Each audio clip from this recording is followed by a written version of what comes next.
Hello, English learners. Welcome back to English Pods. I am Leonardo. Whoa! Good morning, students. And I'm Elizabeth.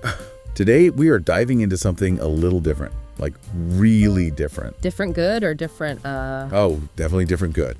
Today, we are exploring an essential topic for anyone looking to excel in English. Right, so are you ready to really unlock some serious English fluency? We're going to do a deep dive today into a whole stack of articles I found, and they're all about tips and tricks to help you level up your language skills. Cool. We're talking about, going beyond just the, basics. Yeah. Think like mastering pronunciation, maybe with like David Attenborough documentaries. Oh, yeah. Or using things like shadowing techniques to really nail those tricky sounds. So what's really fascinating to me is Yeah. how much we can actually tailor our learning to our own strengths and goals. Right. This isn't just about memorizing vocabulary lists. It's about understanding how your brain learns best and then applying techniques that make the process both effective and fun and enjoyable. Yeah, for sure. And I think both of these articles really emphasize this idea of immersion through entertainment. They even specifically recommend David Attenborough documentaries. Yes. Which I thought was interesting. And what's key here, I think, is to make it an active learning experience. Yeah. Instead of just passively watching, try shadowing. Okay. Repeating the narrator's words aloud, focusing on mimicking their intonation and pronunciation. Oh, cool. Like a vocal workout for your English. I love that. Turning Yeah. your living room into a pronunciation studio with Sir David Attenborough as your coach. Exactly. But beyond just watching and listening these articles, also really stress the need to engage with new words actively. One source even suggested keeping a vocabulary notebook, which I actually used to do back in the day. It's a classic technique for a reason. Yeah. It works. Yeah, it does. And it doesn't have to be old school pen and paper. You can use digital flashcards, create voice memos with example sentences, or even design mind maps to connect related words visually. Right. The key is finding what clicks for you and makes those new words stick. Yeah, totally. And one article even had this great section on context clues, which is such a useful skill for figuring out unfamiliar words. Great. Remember that time we were reading that article about the tech industry? Yeah. And we came across the word ubiquitous. Right. Initially, we might not have known the exact definition. Yeah. But because the sentence talked about how smartphones have become ubiquitous in modern society, we could infer that it meant something that is found everywhere. Yeah. The surrounding words gave us the clues we needed to crack the code. Exactly. And both articles really emphasize that this kind of active engagement is essential for building a strong vocabulary. Yes. It's not just about memorizing definitions. It's about understanding how words are used in context, Right. which is so crucial for both comprehension and fluency. Yes. And speaking of fluency, let's talk about one of the most important and sometimes daunting aspects of language learning conversation. Oh, I can totally relate to this. When I first started learning English, I was terrified to speak. Really? Oh my gosh. I would overthink every word, afraid of making a mistake. It's a common fear, but remember that mistakes are an inevitable part of the learning process. They're actually valuable feedback that helps us identify areas where we need to improve. The key is to shift our perspective from seeing mistakes as failures to seeing them as stepping stones to fluency. I like that stepping stones. Yeah. Okay. And sometimes those mistakes can even lead to some pretty funny stories. Oh, absolutely. I have a whole collection of language learning mishaps. Oh, I bet. But one that always comes to mind is when I first tried ordering coffee in English. Oh, tell me you didn't accidentally ask for a coffee in a container again.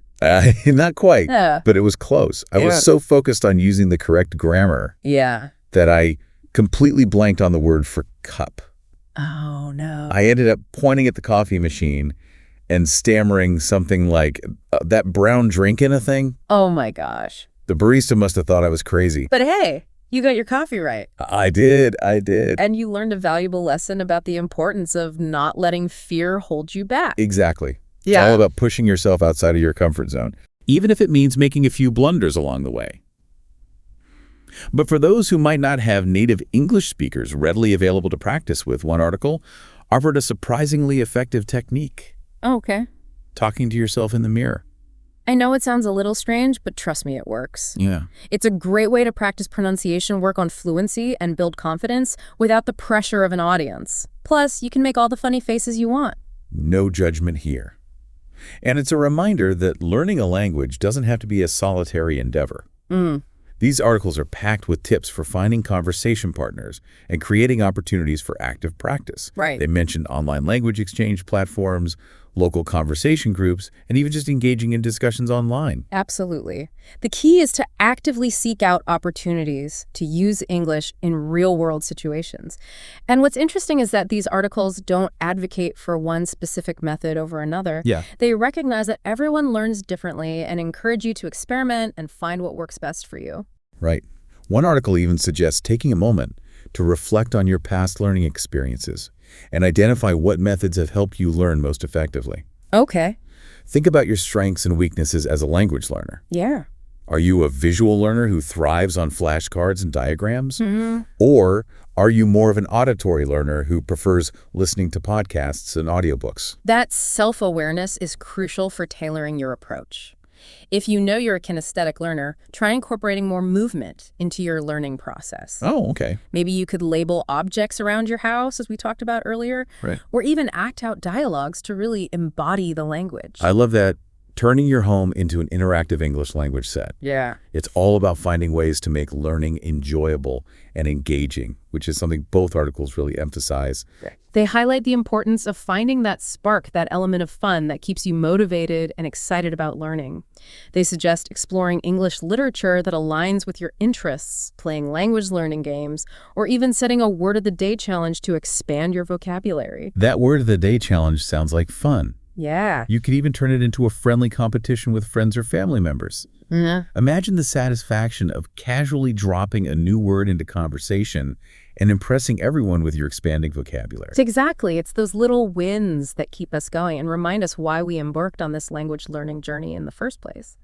And speaking of the journey, both articles remind us that improving your English is an ongoing process, not a destination. Right. It's about embracing the ups and downs, the moments of triumph, and the inevitable stumbles. It's about celebrating every step forward, no matter how small. And it's about recognizing that every interaction, every article, every conversation is an opportunity to learn and grow.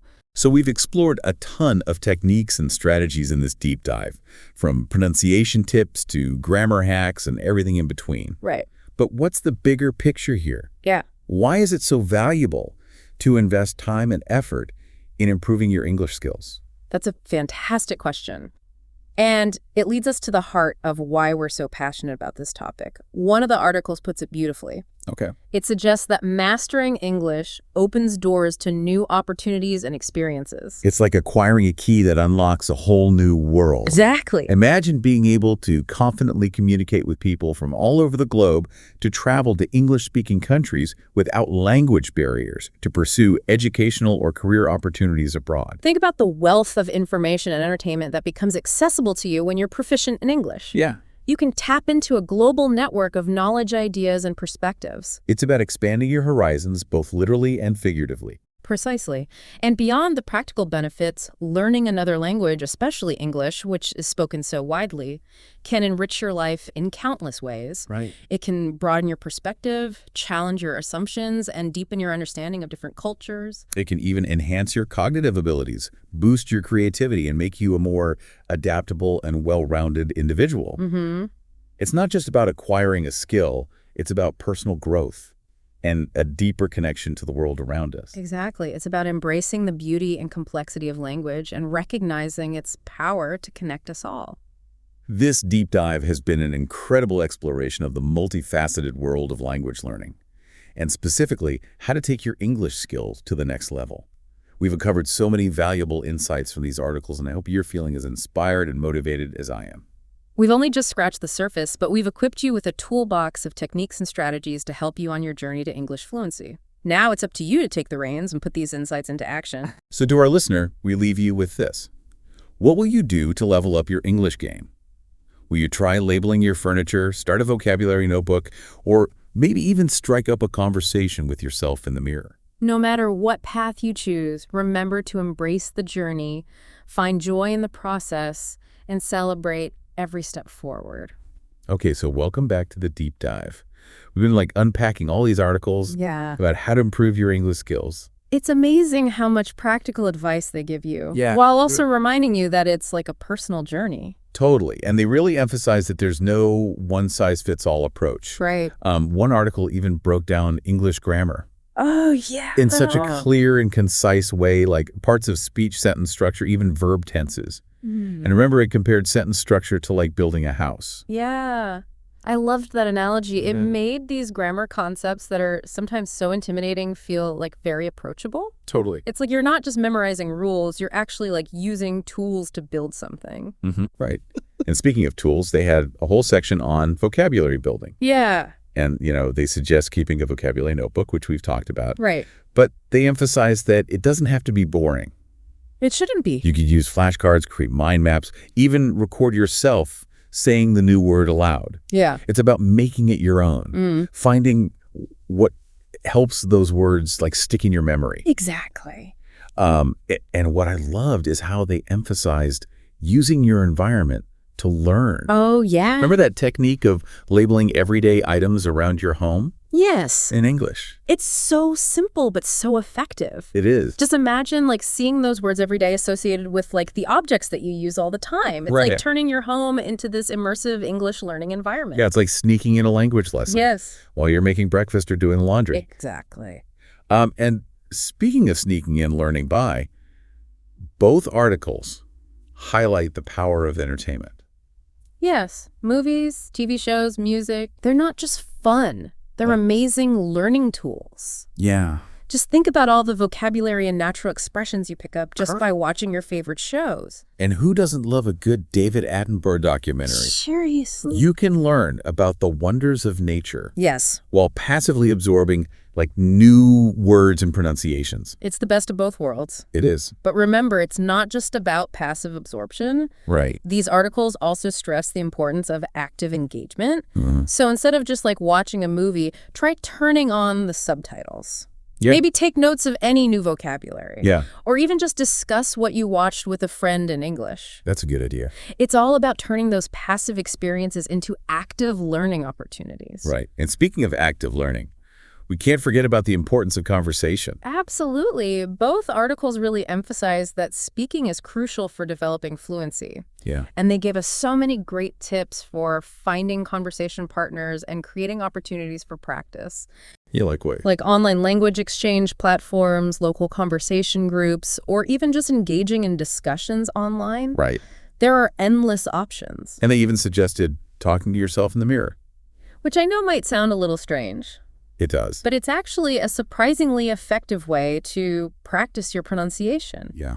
Work on your fluency and build your confidence without feeling self-conscious. No judgment here. None at all. The key is to like find what works for you. And not be afraid to step outside of your comfort zone. And remember, every interaction, every article, every conversation is a chance to learn and grow. It's about embracing that journey and celebrating like every step forward. This has been such a good reminder. Yeah.